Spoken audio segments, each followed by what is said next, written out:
Straight ahead on 12 News, Brooklyn Park teens battle with MS. My initial symptoms, I thought there was no type of medicine that could really help me. And the breakthrough treatment he's now receiving. Plus, Brooklyn Center's push to restrict single-family rental housing and what realtors have to say about it. But first, an emotional debate over gun control. 12 News starts right now.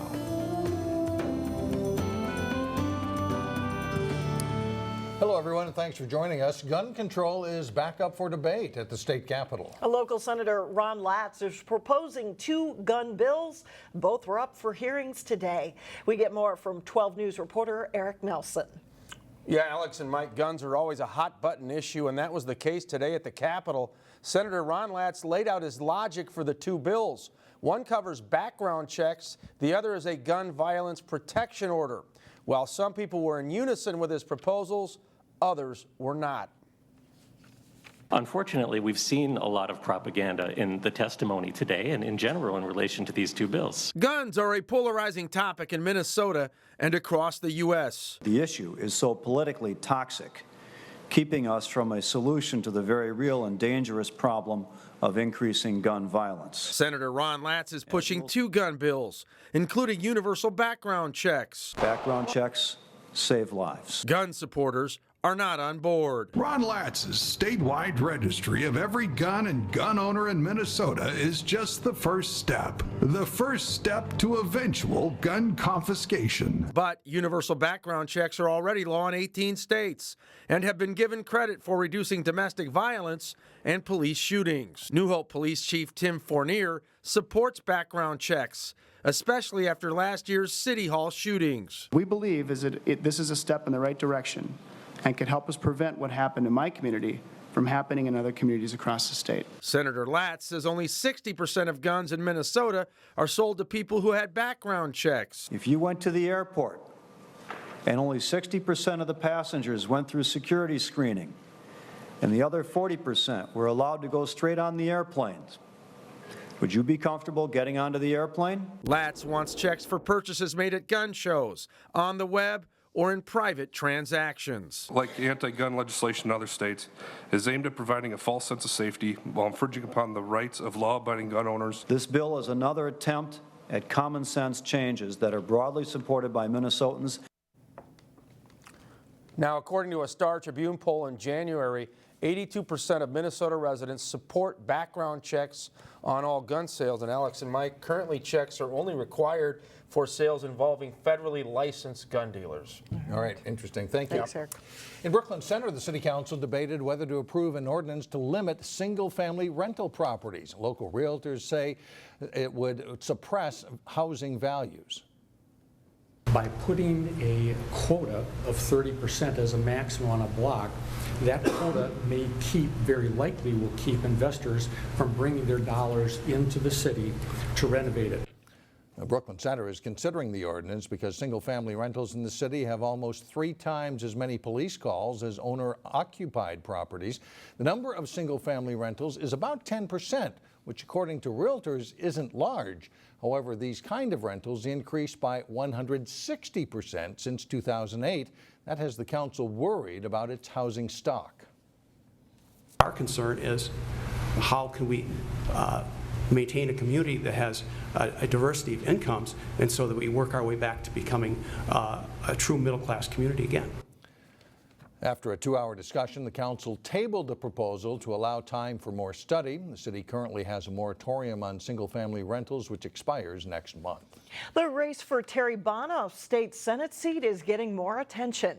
Monday, we told you candidate Tony Wagner is running on the DFL side. Now, 2 Republicans from Plymouth are also in the race. Cole Matheson is a political newcomer who is a professional videographer for a technology company. Paul Anderson is a district vice chair in the Republican Party.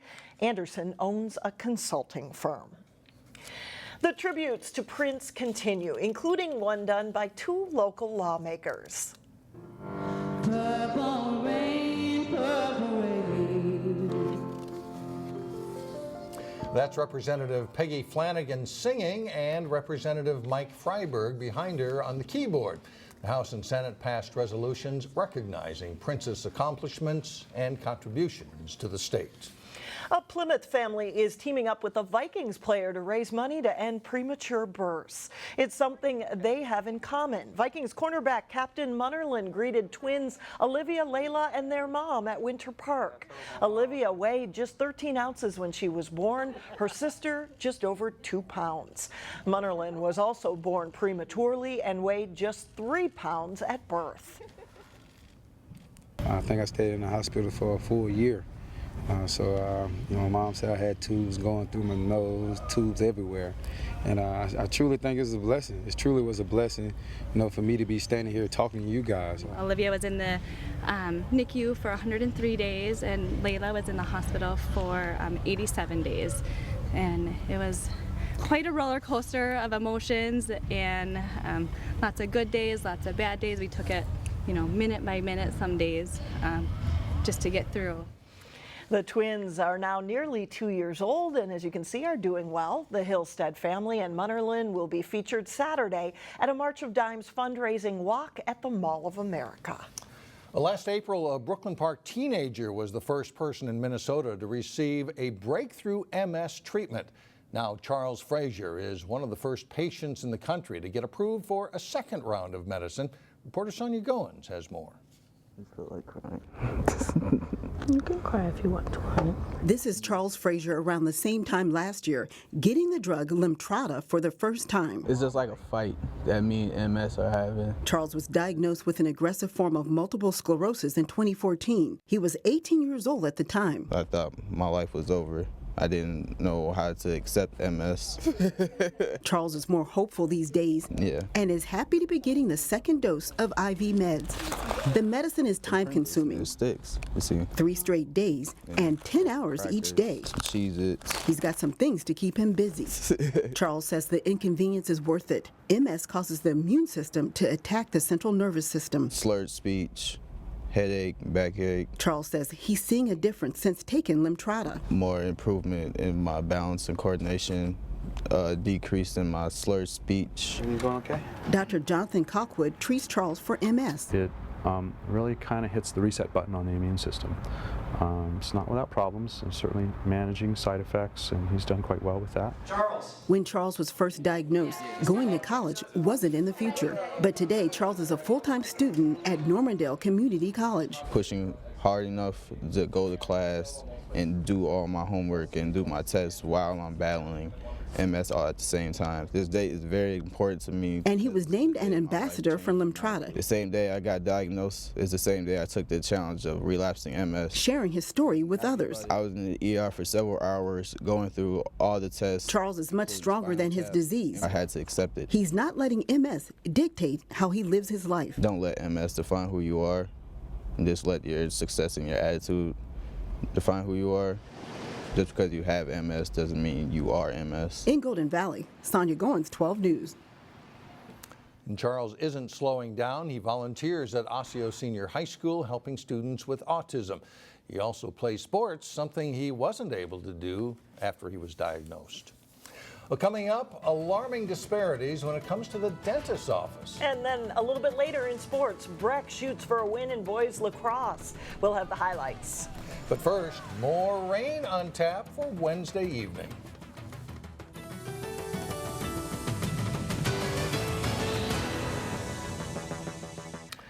A report released by the Minnesota Department of Health finds that students in schools serving mostly lower-income families are more likely to have cavities and tooth decay. It is due in large part to poor access to cavity-preventing dental sealants.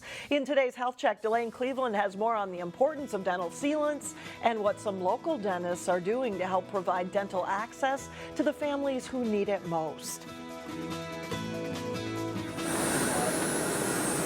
A visit to the dentist isn't generally considered by people as their favorite thing to do. But make no mistake that without proper dental care, problems could arise, especially for children. Without good preventive efforts, they're going to get decay at an earlier age, and untreated decay can lead to pain, infection, and obviously loss of time from school, difficulty learning. Unfortunately, Dr. Todd Suchia of Bassett Creek Dental in Golden Valley says there's a disparity in dental health among Minnesota children based on family income. Dental disease or cavities is the #1 chronic disease in young children. To help prevent cavities, dentists use dental sealants as part of a total package when treating patients. And then we just apply the actual sealant, which is a thin resin that fills in the grooves of the tooth. After shining a bright light on the coating that's painted on the tooth, it hardens in a matter of seconds. There's little white areas that are filling in the grooves that helps prevent food and bacteria from getting stuck in there,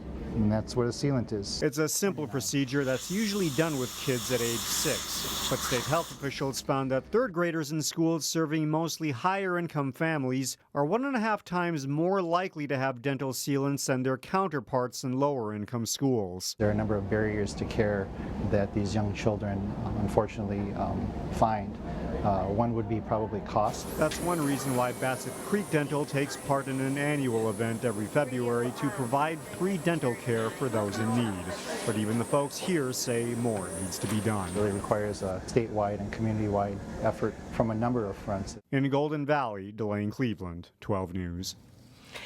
Dental professionals say Minnesota ranks dead last in the U.S. in Medicaid funding rates for pediatric dental care. And as a result, a coalition comprised of the Minnesota Dental Association and others are working with the state legislature to improve that reimbursement. Coming up, an Osseo t-shirt company finds a way to honor Prince. But first, rivals Maple Grove and Osseo go head-to-head in boys tennis. John Jacobson has the highlights coming up next. Well, it's been a good year already for Maple Grove tennis. They're firing on all cylinders right now. Ranked in the top 10 and off to a good start. They play some very good teams next week. We'll see, right? Some good challenges next week ahead. Maple Grove's boys tennis team is one of Minnesota's best this spring.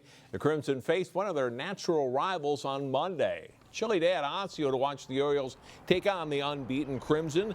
Dennis Fahm of Osseo on the far court serving to Charlie Atkins, the third-ranked player in Class AA. Atkins with the backhand winner there on the way to taking the match at #1 singles. Second singles, Maple Grove Sam Hochberger in the near court against the Orioles' Isaiah Stewart. Hochberger with a big forehand winner.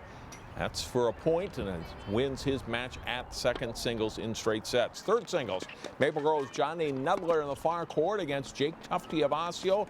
Nudler taking a little bit off his shot there, gets the point. He wins as well in straight sets. Second doubles, Osseo's Charlie Johnson and Riley Van Horn playing Ben Bakke and Billy Ehlers. Big overhead smash gets the point for Maple Grove. Bakke and Ehlers win. First doubles plays, the Osseo tandem of Ben Gilbertson and Mitchell Brewer in the near court. Good play at the net here, and the Orioles earn the point.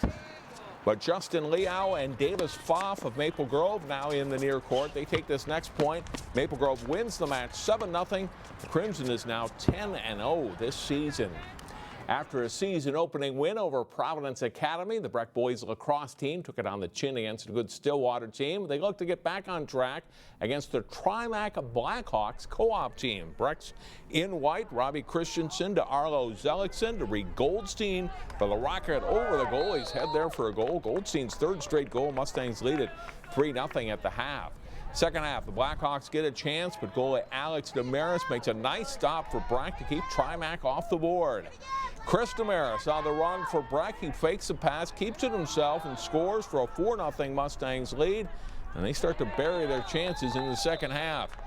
Later in the third quarter, Zellickson gets it to Damaris to Goldstein, who bounces the hard shot in to make it 5-0 Breck after 3. Fourth quarter, Goldstein sets up Damaris, who tucks it away just as the defenders converge on him. It's 6-0 Breck.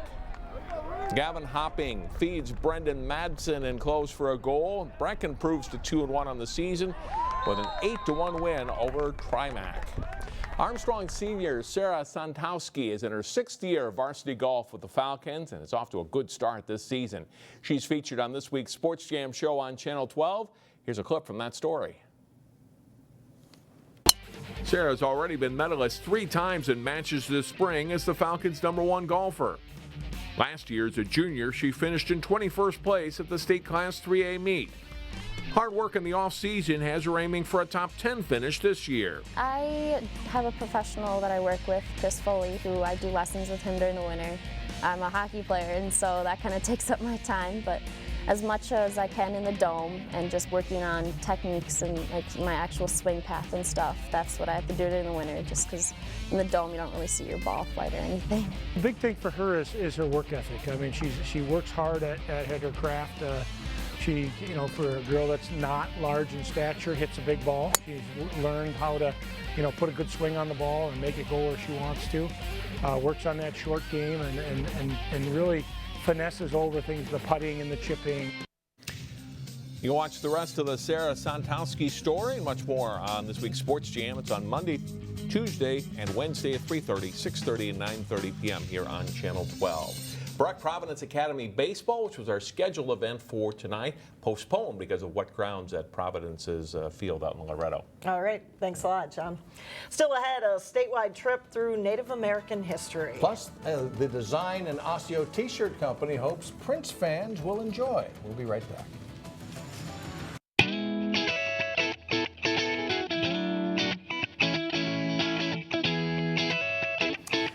A diverse group of North Hennepin College students and Robbinsdale area high school students are back after a 5-day Minnesota tour focused on learning about Native American history. I don't think you can ever prepare yourself for a trip like this. You know the feelings that you'll have and the emotions that you'll have. The group ended their trip at Fort Snelling, where the Dakota people were imprisoned after the U.S.-Dakota War in 1862. It was just one stop of many in the quest to learn more about the history, culture, and traditions of Indigenous people.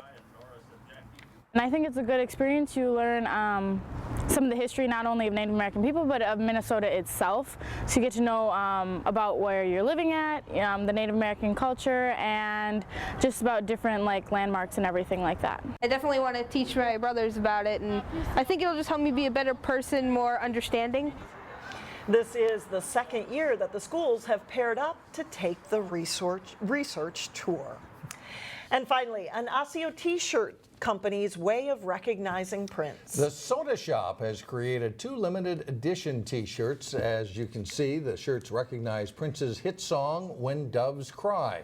The shirts sell for $24. And since his death, Prince merchandise sales have skyrocketed. His greatest hits album and Purple Rain soundtrack jumped to #1 and #2 on Billboard. That'll do it. That's the news for now. Thanks so much for joining us, everyone. We will see you back here again tomorrow starting at 4.